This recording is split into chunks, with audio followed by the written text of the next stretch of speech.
Um Tririense no mundo. 16ª crônica. Um tririense no mundo está hoje em Pompeia, na Itália, a famosa cidade romana soterrada pelo vulcão Vesúvio no dia 24 de agosto do ano 79 da nossa era cristã. Nosso tema será a engenharia romana, uma cidade viva. Durante séculos, o incidente em Pompeia parecia o relato fantasioso do historiador Plínio o Jovem, que era sobrinho de Plínio o Velho, que já citamos na crônica anterior.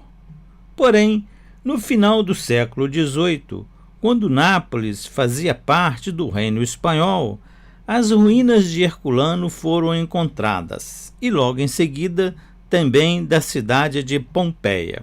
Um engenheiro militar espanhol ficou encarregado das escavações, mas, com as guerras napoleônicas, passou para o comando francês, ficando a responsabilidade das escavações por conta de um cunhado de Napoleão Bonaparte. Então, explorar as descobertas de Pompeia entrou na moda. Você sabia que Pompeia tem relação com a história do Brasil?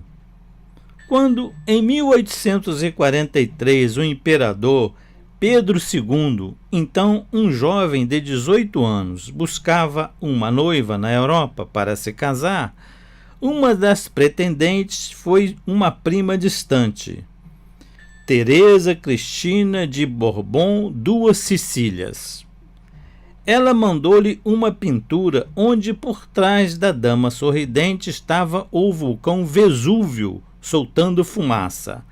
A dama e o vulcão encantaram o nosso científico imperador, que aceitou o casamento, apesar da noiva ser quase 4 anos mais velha do que ele.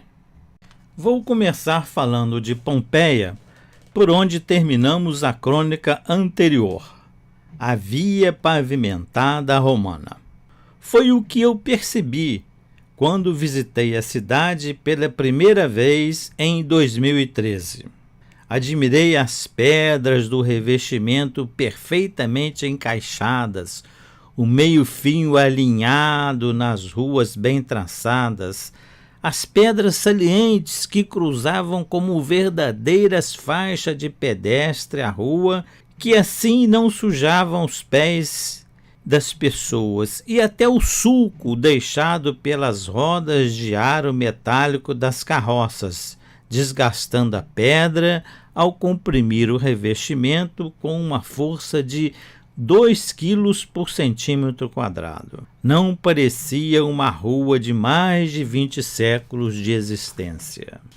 Hoje, porém, vou falar pouco de engenharia e deixar que a minha companheira de viagem, Maria Gorete Clindavi, relate para vocês, com toda a emoção, o descobrir e redescobrir aquele tesouro histórico. Nessa nossa segunda visita a Pompeia, nos acompanhou a minha querida cunhada Solange Davi de Macedo e seu marido Paulo Fernando de Macedo em janeiro de 2015. A cidade histórica está ganhando cores com o projeto de replantar o mesmo tipo de árvore que existia no dia da erupção há quase 2000 anos. Os jardins internos estão viçosos e ao lado de cada árvore plantada está uma indicação arqueológica. Com isso, a cidade deixa de ser um punhado de ruínas e se torna novamente uma cidade viva, como era no período dos romanos. Até mesmo nas ruas estreitas, o musgo nasce, permitindo ver o sistema de escoamento de água, a calha romana de metal e a de barro embutida numa parede. A placa mostra uma antiga taberna, onde havia um moinho de pedra manual para triturar o trigo, fazer farinha e Pizza, claro! Um restaurante do tipo self-service com local para manter as panelas de alimentos aquecidas com água quente em banho-maria. Nos dá uma boa amostra como era o dia a dia na cidade. Mas o que me encanta mesmo são as obras de arte popular em cada casa que entramos livremente, sem guias, que eu acredito seja a melhor forma de explorar Pompeia. Os mosaicos são formados por pedrinhas minúsculas num trabalho manual muito cuidadoso. Todas as casas tinham as paredes decoradas com afrescos. Muitas em ruínas, bem natural, porque, afinal de contas, Pompeia não é um grande museu, mas um instantâneo de como era a vida numa cidade romana no ano 79 do primeiro século da nossa era cristã. É fácil encontrar casas de 2 andares, mansões luxuosas com pátios internos ajardinados, ao lado de vilas de pequenos cômodos, mostrando que funcionava um sistema capitalista e desigual, bem de acordo com a atual realidade do mundo. Os locais para espetáculos públicos eram admiráveis, como o anfiteatro, com seu palco central e arquibancada circular, que nos leva a pensar em quantas peças foram ali apresentadas há mais de 2000 anos. Monumental mesmo é a Arena de Pompeia, onde consta na história nenhum cristão foi martirizado. Entramos pelo portão e deparamos com a grande área circular, o que nos leva novamente a imaginar quantas pessoas se divertiram naquele local ao longo de tantos séculos. Impressionante como se encontra em perfeito estado de conservação. Depois, caminhamos em direção ao Fórum, que, como todas as cidades romanas, era o prédio principal público e local de encontro diário de toda a população. Atualmente é um local triste, razão pela qual eu devolvo a palavra ao Eduardo. A Gorete tem razão.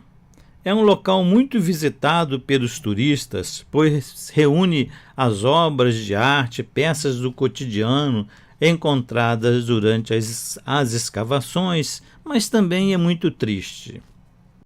É onde se encontra os moldes das vítimas da erupção do ano 79, que o célebre arqueólogo Giuseppe Fiorelli criou, quando durante as escavações descobriu ocos misteriosos entre as cinzas. Mandou que os enchesse com gesso e, depois deste endurecido, ao retirar a pedra prome em volta, percebeu que as figuras humanas e os animais, no momento de maior sofrimento, ficavam moldados. Foi quando o gás venenoso do Vesúvio baixou da encosta em direção a Pompeia. E assim, naquela tarde, terminamos a nossa visita, que tenho certeza não foi a última, porque Pompeia é uma cidade viva, sempre revelando surpresas. Sabia, meu caro ouvinte, que mais da terça parte da cidade ainda está soterrada e não fazem plano de escavá-la tão cedo? Isso porque as cinzas vulcânicas a conservam muito melhor do que quando expostas às antigas construções, que passam a sofrer a ação da natureza. Soterradas estão preservadas para o futuro. Portanto, Pompeia ainda tem muito que nos revelar. Eu gostaria de terminar com a imagem da Gorete tocando aquelas antigas obras de engenharia, como que captando uma energia que vem de tantos séculos atrás e ainda se prolongará no futuro. Você já sabe, para críticas e sugestões, continue enviando mensagem para o endereço 13r.mundo@gmail.com. Triense no mundo.